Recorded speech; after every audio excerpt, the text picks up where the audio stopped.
నమస్కారం వార్తలకి స్వాగతం. ముందుగా ముఖ్యాంశాలు.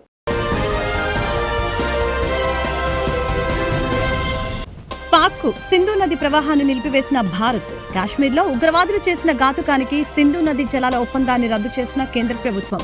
తర్బేలా డ్యాం 4 గేట్లను డ్యాం అధికారులు మూసివేసిన వైనం.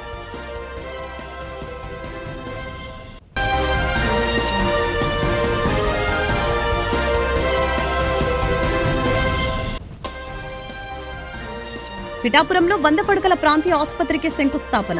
ఎన్నికల హామీని నిలుపుకున్న ఉప ముఖ్యమంత్రి పవన్ కళ్యాణ్ చేతుల మీదుగా పిఠాపురంలో 100 పడకల ఆసుపత్రికి శంకుస్థాపన.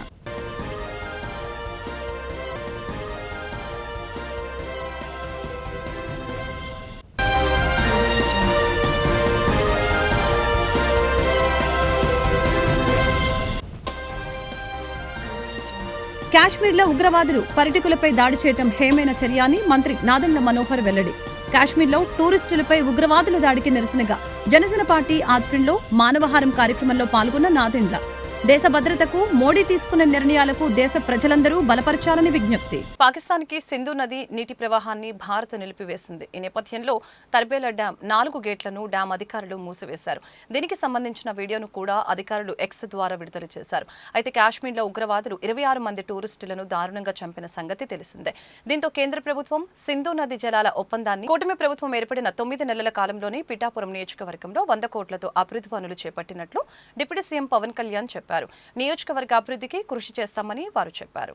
మనకి ఏ విధంగా సరే వేద పట్టణానికి కావచ్చు, ఇలాంటికి సంబంధించిన మందిరాన్ని మరి రథశాల నిర్మాణానికి 48 లక్షల అంచనా వ్యయంతో శంకుస్థాపన కార్యక్రమం చేయడం జరిగింది.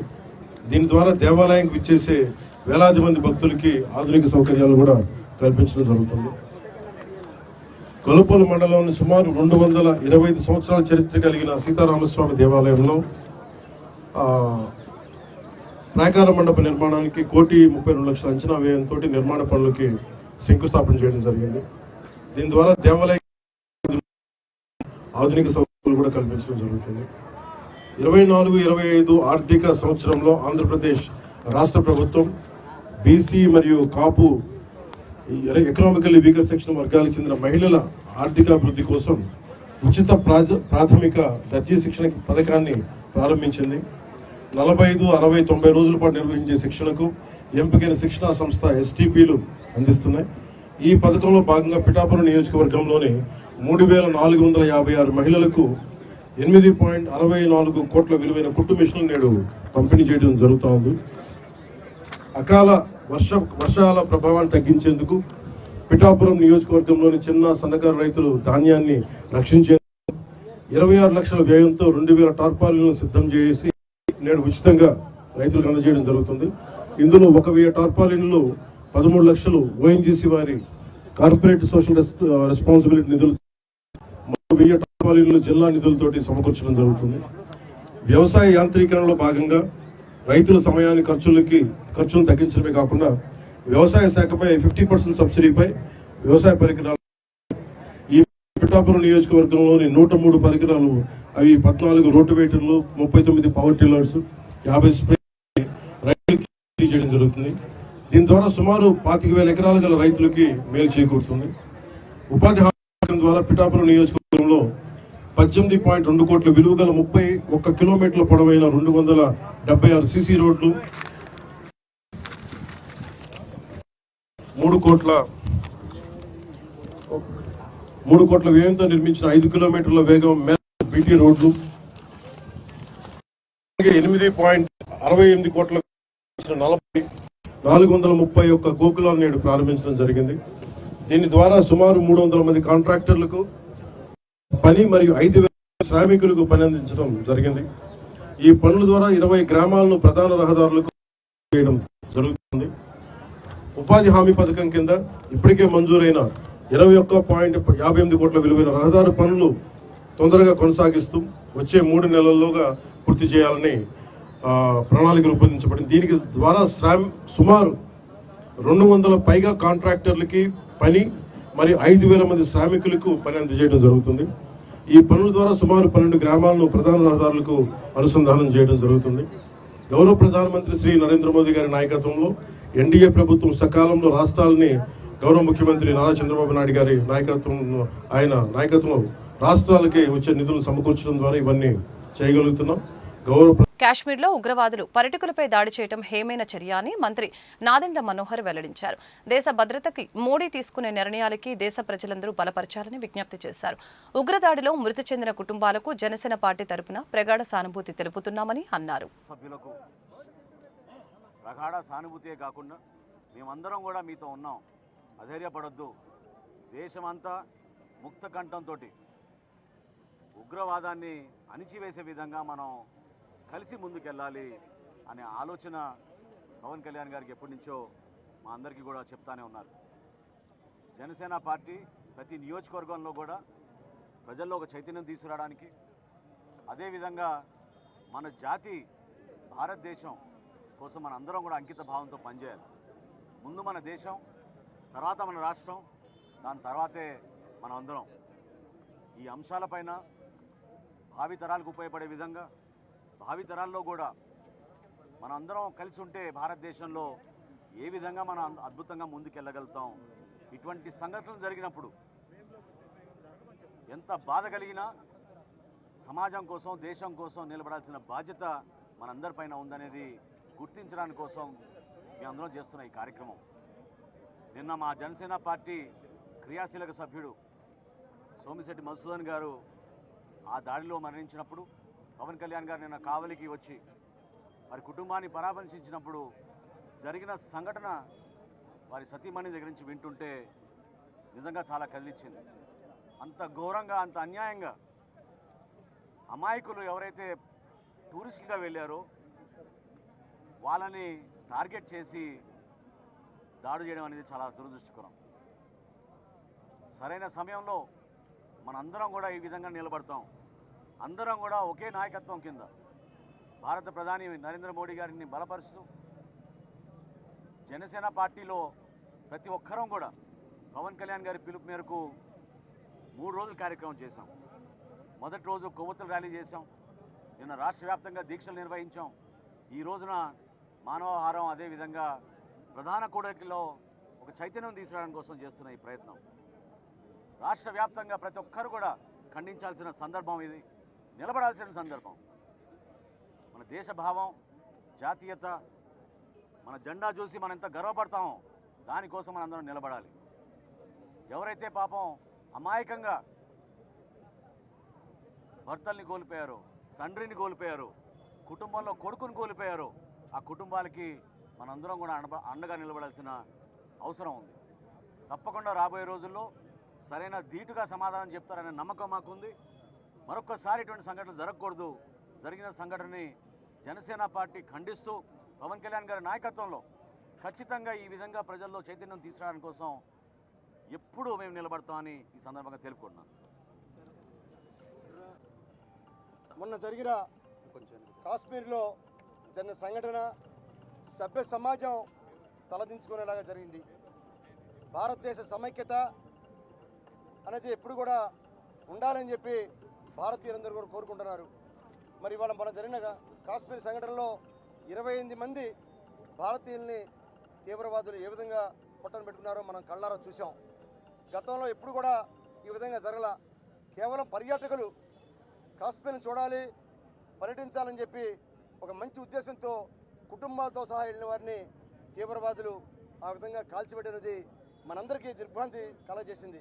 ఇవాళ భారతీయులంతా ఒకటే, భారతీయులు అన్ని మతాలు కులాలు అంతా కూడా ఒకటే, భారతీయులంతా 140 కోట్ల మంది ప్రజానికం అంతా కూడా ఒకటిగా ఉండాలి.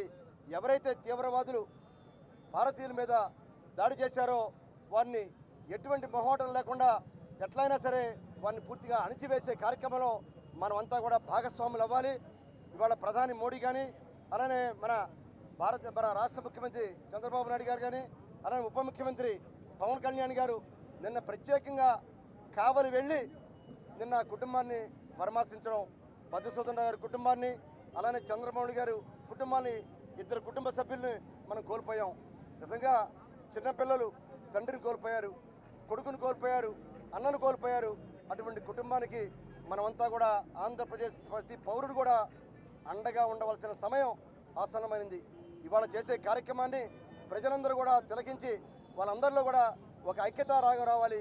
మనమంతా కుటుంబం, భారతీయ కుటుంబంని ఒక ఐక్యతా రాగం రావడం కోసమే ఇటువంటి కార్యక్రమాన్ని మన పెద్దలు, మన మంత్రివర్యులు నాదెండ్ల మనోహర్ గారు మొన్న కొవ్వొత్తులు రాని, నిన్న మరి అనేక రకాలుగా దీక్షా శిబిరాలు, ఇవాళ ఇటువంటి ర్యాలీ కార్యక్రమాన్ని మనం చేస్తూ ఉన్నాం.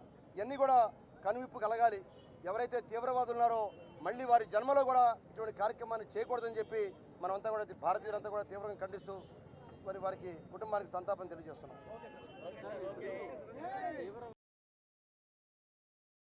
పాకిస్తాన్ ఉగ్రవాదుల దాడిలో మృతులైన వారి కుటుంబాలు, గాయపడిన కుటుంబాలు ఎంతో బాధని అనుభవిస్తున్నారని టీడీపీ సిటీ వాణిజ్య విభాగం అధ్యక్షులు సోలంకి రాజు ప్రకటించారు. భారత ప్రధాని నరేంద్ర మోదీ తగిన రీతిలో ఉగ్రవాదులకి బుద్ధి చెప్పాలని విజ్ఞప్తి చేశారు. దుర్మార్గుల చేతులు మన రాష్ట్రానికి చెందినటువంటి చంద్రబాబు గారు కానీ, మధుసూదనరావు గారు కానీ వారి పాపం విహారయాత్రకు వెళ్ళి ఆ మొక్కస్కుల యొక్క చేతిలో బలైపోయారు. అట్లా 28 మంది చనిపోవడం జరిగింది, 25 మంది గాయపడటం జరిగింది. పాపం ఇంతవరకు భారతదేశ చరిత్రలో ఇంత దురదృష్టకరమైన సంఘటన ఎప్పుడు జరగలేదు. ఇట్లాంటి క్లిష్ట పరిస్థితుల్లో భారతదేశంలో ప్రతి పౌరుడు కూడా కుల మత రహితంగా, మతాలకు వ్యతిరేకంగా ప్రతి ఒక్కరు కూడా అందరూ మన ఐక్యత భారతదేశం అనేటువంటి భావంతో ముందుకు వచ్చి ప్రతి ఒక్కరు కూడా ఆ దౌర్భాగ్యాలకి నిరసన తెలియజేయవలసిందిగా కోరుతూ, వారి యొక్క ఆత్మశాంతిగా చనిపోయినటువంటి మిత్రులు, మరి నవవధువులు 6 రోజుల క్రితం పెళ్లైనటువంటి పాప వినయనటువంటి నేవీ క్యాప్టెన్ చనిపోవటం చాలా ఘోరంగానటువంటి దురదృష్టకరమైనటువంటి సంఘటన. అది ఎవరు కూడా కుటుంబానికి తీర్చలేనటువంటి అగాధం. ఏ ప్రభుత్వాలు ఎంత సాయం చేసినా కూడా మరి ఏదో ఆర్థికంగా సాయం చేయగలుగుతారు, కానీ దానివల్ల ఎంత దురదృష్టం అంటే పాపం వాళ్ళు 6 రోజుల్లోనే చనిపోవటం చాలా బాధాకరమైన విషయం. ఆ వినయ్ గారి, ఆ కెప్టెన్ గారి ఆత్మకు కూడా శాంతి కలగాలని కోరుకుంటూ ఈ సందర్భంగా మరి ఈ ఆత్మశాంతి కోసం సోలంకి గారి నాయకత్వంలో ఈ యొక్క సామారంగ చౌక నుంచి మరి మిత్రులందరూ కూడా పాల్గొన్న ప్రతి ఒక్కరు కూడా ఈ యొక్క నిరసన కార్యక్రమంలో మరి హిందువుల ముస్లింలని కాదు, ఒక హిందువు గాయపడితే ముస్లిం సోదరుడు కూడా భుజాల మీద తీసుకొని మరి మోసుకొని ఆసుపత్రికి తీసుకెళ్ళిన సంఘటన కూడా నేను చూసాం. ఇట్లాంటి పరిస్థితుల్లో కులాలు, మతాలు అనేవి కూడా ఏం లేదు.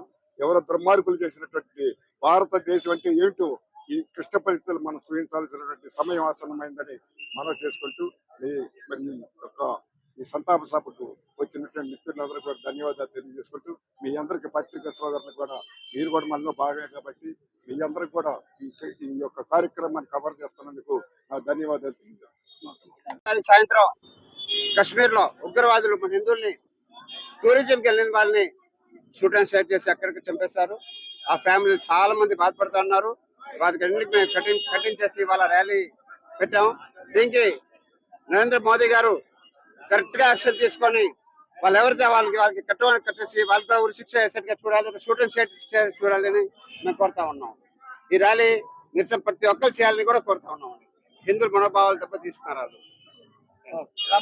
కాశ్మీర్లోని పహల్గామ్లో జరిగిన ఉగ్ర చర్యల్ని Vasavi clubs international district V203A governor Annam Sai Sunitha, మాజీ ఇంటర్నేషనల్ ప్రెసిడెంట్ హజరతయ్య గుప్తా తీవ్రంగా ఖండించారు. భారతీయులందరూ కూడా ఐక్యంగా ఉండి ఉగ్ర దాడులకి తమ ఆప్తుల్ని కోల్పోయిన కుటుంబాలకి అండగా నిలవాలని పిలుపునిచ్చారు. భారతదేశంలో ప్రకృతి అందాలని వీక్షించడానికి బాగా సుందర ప్రదేశం కాశ్మీర్. అటువంటి కాశ్మీర్ని ఉత్సాహితంగా మార్చి ప్రజలు అక్కడికి వెళ్ళడానికే భయపడేట్టుగా భయాందోళన కల్పిస్తున్నటువంటి ఉగ్రవాదుల్ని ప్రతి ఒక్కరు కూడా నిరసించాల్సినటువంటి అవసరం ఉంది.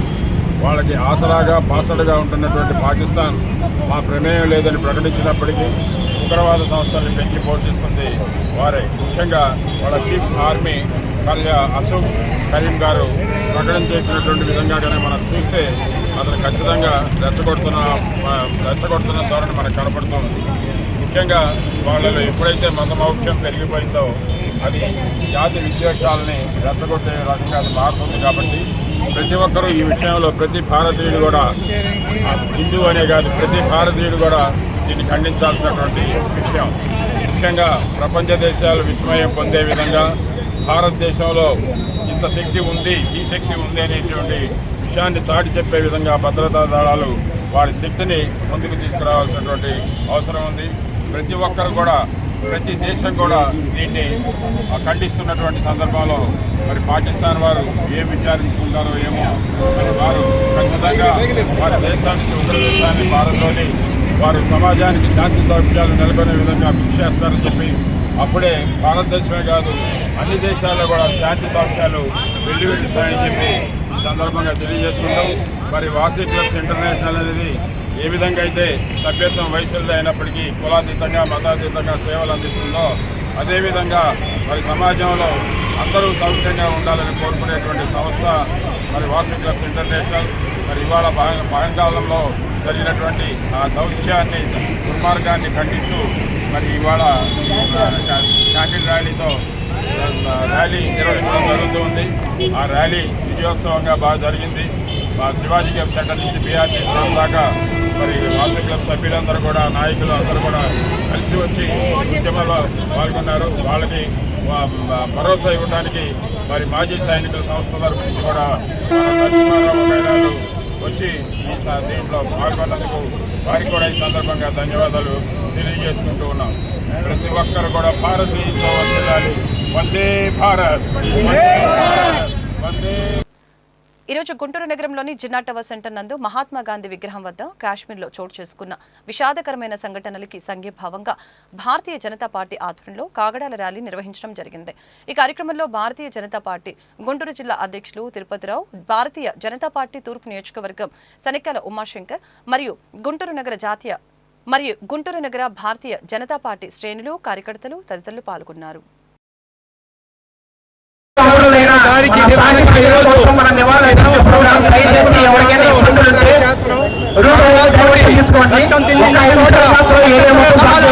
మన భారతదేశం బాకీమైన విడుదల చేసి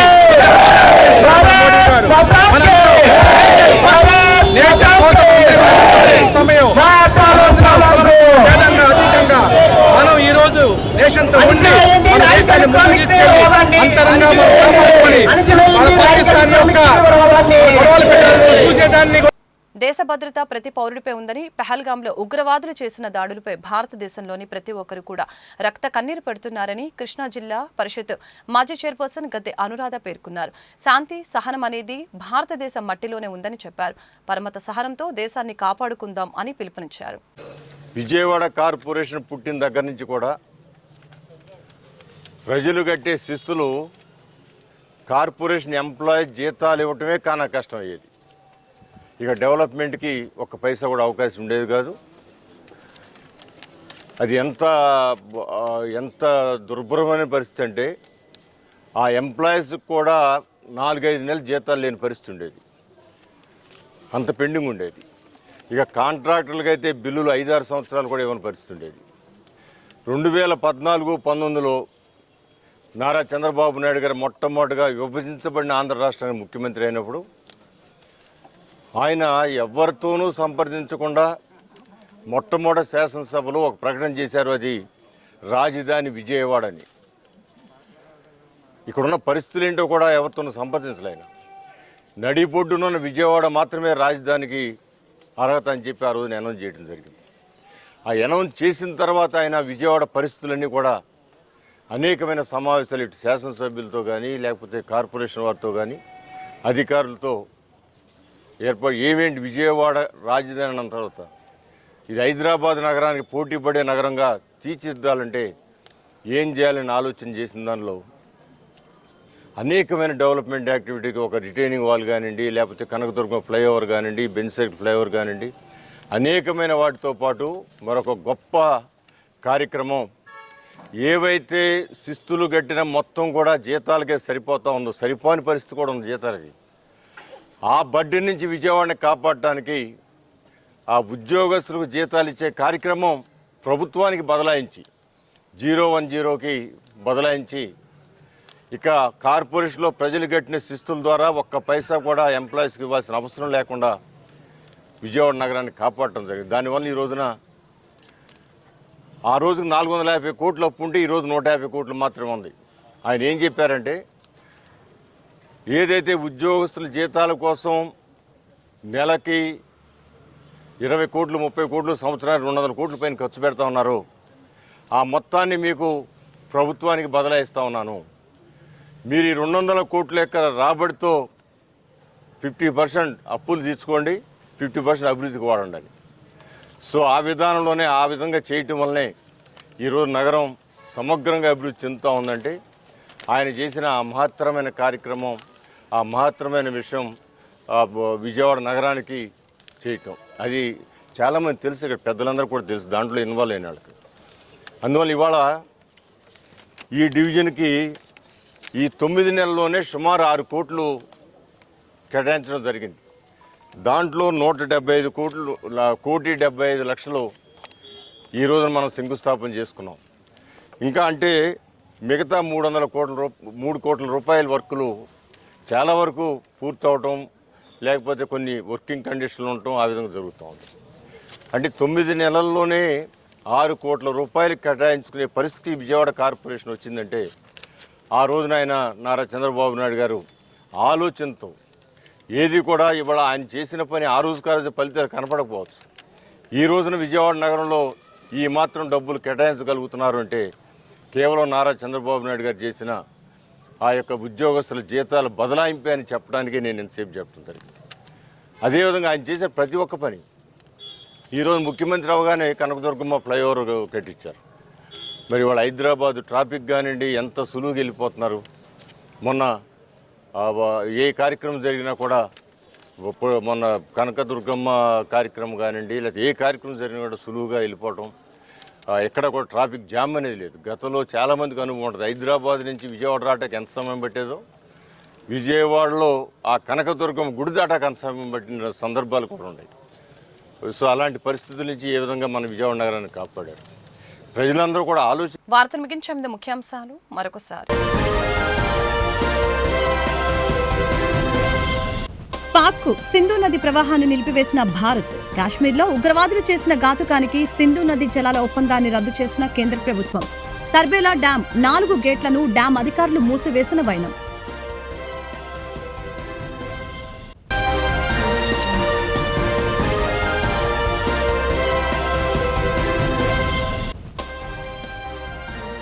పిఠాపురంలో 100 పడకల ప్రాంతీయ ఆసుపత్రికి శంకుస్థాపన.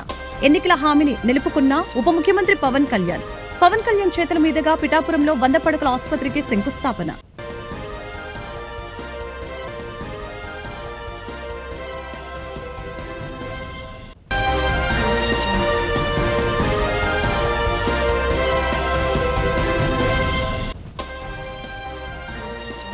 కాశ్మీర్లో ఉగ్రవాదులు పర్యాటకులపై దాడి చేయడం హేమైన చర్య అని మంత్రి నాదెండ్ల మనోహర్ వెల్లడి. కాశ్మీర్లో టూరిస్టులపై ఉగ్రవాదుల దాడికి నిరసనగా జనసేన పార్టీ ఆధ్వర్యంలో మానవహారం కార్యక్రమంలో పాల్గొన్న నాదెండ్ల దేశ భద్రతకు మోడీ తీసుకున్న నిర్ణయాలకు దేశ ప్రజలందరూ బలపరచాలని విజ్ఞప్తి. ఈ వార్తలు ఇంతటితో సమాప్తం. మరొక బులెటిన్లో మళ్ళీ కలుద్దాం. నమస్కారం.